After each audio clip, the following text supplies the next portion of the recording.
వార్షికోత్సవం సందర్భంగా Meenakshi test tube baby centre Guntur నందు ఐవీఎఫ్ ట్రీట్మెంట్ పై 40% రాయితీ.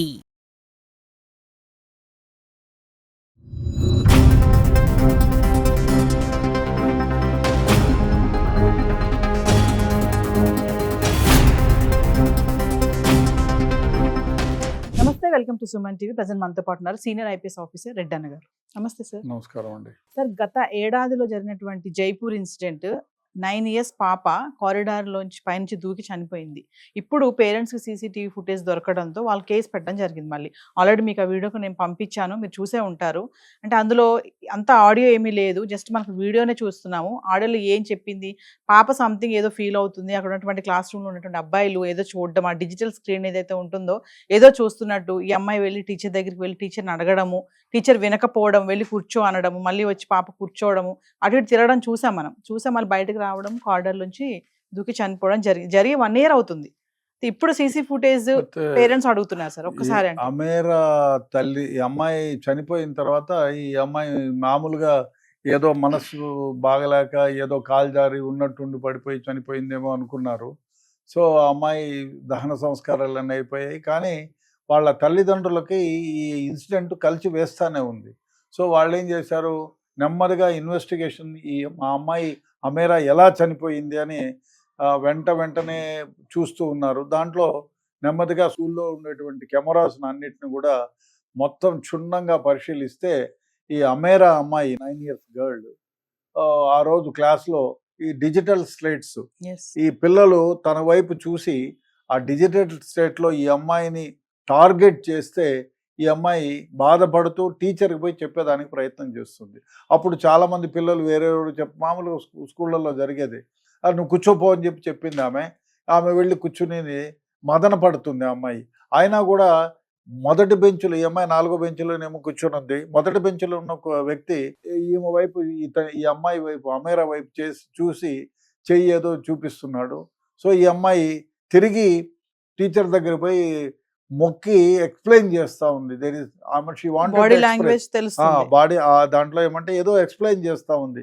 ఎవరో నన్ను ఇన్సల్ట్ చేస్తున్నారోనో, ఏదో ఈ విధంగా నాకు అన్యాయం జరిగి ఈ విధంగా నన్ను ఇబ్బంది పెడుతున్నారు ఈ అబ్బాయిలను ఏదో చెప్తుంది. అంతలోనే ఇంకా 2-3 స్టూడెంట్స్ పోతే అందరినీ మీరు పోయి కూర్చోమని చెప్పి టీచర్ గదురించి వెళ్ళిపో కూర్చోమని చెప్తుంది. వాళ్ళు పోయి కూర్చుంటారు. తర్వాత అమేరా నిలబడి బెంచ్లోనే నిలబడి నమస్కారం మొక్కుతుంది. అంటే ఫ్రస్ట్రేట్ అయిపోతుంది అమ్మాయి, నా మాట వినండి అని చెప్తే ఎవరు పట్టించుకోలేదు. తర్వాత ఇమ్మీడియట్గా అమ్మాయి క్లాస్లో నుంచి బుక్కులు అన్నీ వదిలేసిపోయి కారిడార్లోకి పోయి మిద్దె పైన ఎక్కి అదే గోడ ఎక్కి దూకి ఆత్మహత్య చేసుకుంటుంది. ఇక్కడ మనం గమనించాల్సింది ఏమిటంటే అతి ముఖ్యంగా పిల్లల్ని స్కూల్లోకి పంపిస్తాము, వాళ్ళు ఏం జరుగుతుందో క్లాసులో దాన్ని టీచర్లు అక్కడ ఉంటారు. టీచర్లు ఇక్కడ తల్లిదండ్రులు ఏమిటి, పలానా మంచి స్కూల్లో పంపిస్తున్నాము, టీచర్లు మంచోళ్ళు కాబట్టి ఏదైనా సమస్యలు స్కూళ్ళల్లో పిల్లలు గిల్లిగిజ్జలు పెట్టుకోవడం, కొట్టుకోవడం, తిట్టుకోవడం మామూలు, వెరీ కామన్. కాబట్టి దాన్ని పరిష్కరించాల్సినటువంటి బాధ్యత అక్కడ ఉన్న టీచర్స్. అది వాళ్ళు ఇంట్లో గొడవపడో ఇంకో విధంగానో ఇక్కడికి వచ్చి ఆ గొడవలు అదంతా అయిష్టత, ఆ కోపం అంతా పిల్లలపైన చూపించిన సందర్భాలు చాలా ఉన్నాయి.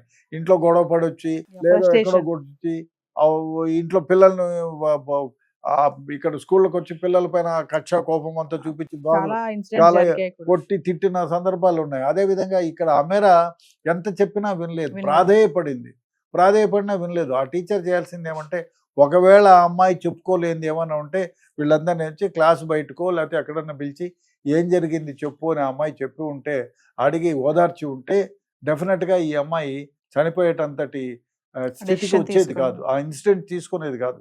అంత ఇనిషియేటివ్ తీసుకొని చచ్చిపోయిందంటే నా మాట ఎవరూ వినడం లేదు, నన్ను ఒంటరిని చేశారు, ఏదో బాధపట్టిన అంశమే ఉంటుంది. కాబట్టి ఇక్కడ ఒక్కళ్ళు గమనించాల్సింది ఏమంటే, టీచర్లు ఎక్స్పెషల్లీ తమ దగ్గరికి చిన్నపిల్లలు ఏదో కొట్టుకొని తిట్టుకుంటూ ఉంటారులే మామూలే అని చెప్పి ఆ విన్యాసాలకు పోకుండా డెఫినెట్గా ఎవరైతే బాధించబడ్డారో ఆ పిల్లల్ని సపరేట్గా పిలిచి ఎందువల్ల ఏమిటి, ఒకవేళ ఎదుటి వ్యక్తి కూడా అబ్బాయి ఎవరన్నా అబ్బాయో అమ్మాయో వీళ్ళని ఇన్సల్ట్ చేసి ఉంటే తప్పు ఇది అని వాళ్ళిద్దరిని కూర్చోబెట్టి ఆ విధంగా చేయకూడదు, ఇది బాగుంటుంది, ఇది చేయండి అని చెప్పి వాళ్ళిద్దరితో మాట్లాడి సమావేశపరిచి వాళ్ళ సమాధానపరచాల్సినటువంటి బాధ్యత టీచర్స్ టీచర్లది ఉంది. ఇక్కడ ఆ టీచర్ పునీత శర్మ ఏం మూడ్లో ఉందో ఏమో ఆమె గదురుకొని 2 సార్లు పోయినా ఈ అమేరా ఎంత చెప్పినా రిక్వెస్ట్ వినలేదు. అందువల్ల ఈ అమ్మాయి లాస్ట్గా ప్రాధేయపడి దండం పెట్టి ప్రాధేయపడి ఇది కాదు నా టీచర్ నా మాట విందు ఈ బ్రతికెందుకు అని 9 ఏళ్ల అమ్మాయి పారాపెట్ వాళ్ళకి దుంకి చనిపోయింది.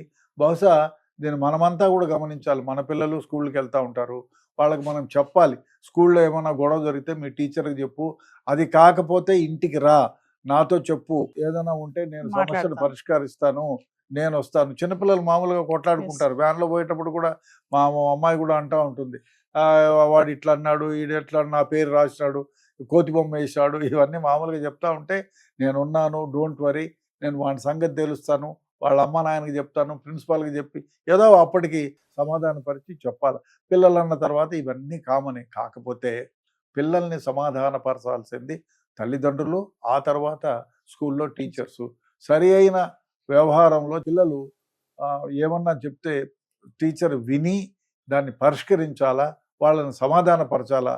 అది జరగకపోతే ఇటువంటి పిల్లలు ఆత్మహత్యలు చేసుకున్నటువంటి ప్రమాదాలు ఉంటాయి. అంటే స్కూల్స్ లో ఈ చైల్డ్ సేఫ్టీ ప్రోటోకాల్స్ లేవనుకోవచ్చు అంటారా? ఇలాంటి చాలా ఇన్సిడెంట్స్ చూసాం కదా సార్. ఇదే కాదు, గతంలో చాలా మంది పిల్లలు అంటే కొన్ని పెద్ద పెద్ద ఇన్స్టిట్యూషన్లో చదివి, మన పేరు చెప్పకూడదు, కారిడార్లో దూకి చనిపోవడం, క్లాస్ మధ్యలో నుంచి టీచర్ అక్కడ ఉండగానే క్లాస్ మధ్యలోంచి లేచి వచ్చేసి సడన్ గా దూకి చనిపోవడం చాలా జరిగాయి ఇలాంటివి. అంటే ఈ చైల్డ్ సేఫ్టీ ప్రోటోకాల్స్ లేవా? స్కూళ్ళల్లో అందరికీ ఒకటే పరమావధి, డబ్బులు సంపాదించాలా. ఒక స్కూల్ పెట్టేది ఎందుకంటే ఇప్పుడు best business in the world ఏమిటంటే కమర్షియల్ అయిపోయింది. ఒకటి స్కూళ్ళు, రెండోది హోటళ్ళు. ఇవి రెండిటి వల్లే. ముఖ్యంగా స్కూళ్ళు పెట్టుబడి లేని బ్రహ్మాండ. ఇప్పుడు ఇవాళ ఒక స్కూల్ పెట్టినోడు రేపు ఇంకో స్కూల్, ఇంకొక స్కూల్, ఇంకొక స్కూల్. ఎందుకంటే గవర్నమెంట్ దీనికి బాధ్యత. ఎందుకంటే గవర్నమెంట్ మంచి 30-40 ఏళ్ల క్రితం ప్రైవేట్ స్కూళ్ళు లేవు ఎక్కడ, ఓన్లీ గవర్నమెంట్ స్కూల్సే. 30-40 ఏళ్ల క్రితం ప్రైవేట్ స్కూళ్ళు ఉండేవే కాదు, ప్రైవేట్ కాలేజీలు ఉండేవి కాదు, ఓన్లీ గవర్నమెంట్ స్కూల్స్, గవర్నమెంట్ కాలేజీలే. ఎక్కడో ఒక పెద్ద కాలేజీలు ఉండేవి తప్ప ఎక్కడ ఉండేవి కాదు. ఇప్పుడు స్కూళ్ళు ఎక్కడ, గవర్నమెంట్ స్కూల్ అంటే కాగడా పెట్టి వెతుక్కోవాలి, ఆ పరిస్థితి వచ్చింది. దానికి కారణం ప్రభుత్వాలు. ఎందుకంటే టీచర్లు సరిగ్గా చెప్పరు, వాడు ఇంట్లో ట్యూషన్లు చెప్తాడు, ఇక్కడికి వచ్చి నిద్రపోతాడు. దీనికి డెఫినెట్గా ప్రభుత్వాలు దీన్ని కఠినంగా వ్యవహరించి స్కూళ్ళు, గవర్నమెంట్ స్కూళ్ళు తెరవాలా. అదేవిధంగా ప్రైవేట్ స్కూళ్ళల్లో కూడా యాజమాన్యాలు మనం ఏదో మంచి ర్యాంకులు కోసమని వాళ్ళని పిండి పిప్పి చేసి వాళ్ళని ఇబ్బంది పెట్టి మనం ఏదో డబ్బు సంపాదించాలనేది కాకుండా మంచి మారల్స్, మంచి ఎథిక్స్ నేర్పించే విధంగా వాళ్ళని దోహదపడాలి. అదే కాకుండా ఇంకోటి ఏమిటంటే పిల్లల ద్వారా డబ్బులు సంపాదించి కోట్లు సంపాదించేదే కాదు, వాళ్ళకి మంచి క్యారెక్టర్తో పాటుగా మంచి విద్యాబుద్ధులు ఇచ్చేది నేర్పించాలి. అదేవిధంగా మంచి టీచర్లను అపాయింట్ చేయాలి, వాళ్ళకు కూడా పిల్లలతో ఏ విధంగా బిహేవ్ చేయాలో నేర్పించాలి.